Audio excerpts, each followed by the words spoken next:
এবং সুদক্ষ।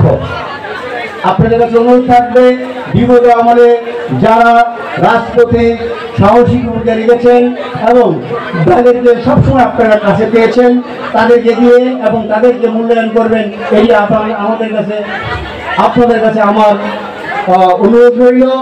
এই বলে এবং সবাইকে আবারও ধন্যবাদ জানিয়ে আরেকটি কথা বলছি যে আপনারা দয়া করে যে এই ওয়ার্ডের যে ছাত্র নেতৃবৃন্দরা আছেন তারা যত বেশি পারেন আপনারা ইউনিট কমিটি করেন। আমি যখন খিলগাঁও ছাত্রদলের প্রেসিডেন্ট ছিলাম, তার আগে যখন ওয়ার্ড কমিটির প্রেসিডেন্ট ছিলাম, তখন আমাদের একটা রাজনৈতিক প্রতিযোগিতা ছিল এই ধরনের যে যেমন আমার সাথে ছিল মামুন সাধারণ সম্পাদক, আমি ছিলাম সভাপতি।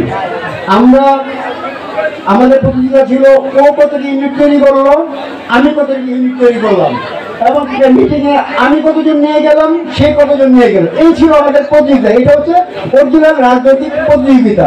আপনারা আশা করবো আপনারা একটা রাজনৈতিক প্রতিযোগিতা তৈরি করে তুলুন, তাহলে এমনি ছাত্রদল শক্তিশালী হয়ে যাবে এবং প্রতিটা স্কুল থেকে কলেজ থেকে আপনারা যেভাবে নতুন করে ছাত্রদেরকে নিয়ে ইউনিট কমিটি করবেন, এই আশাবাদ ব্যক্ত করছি।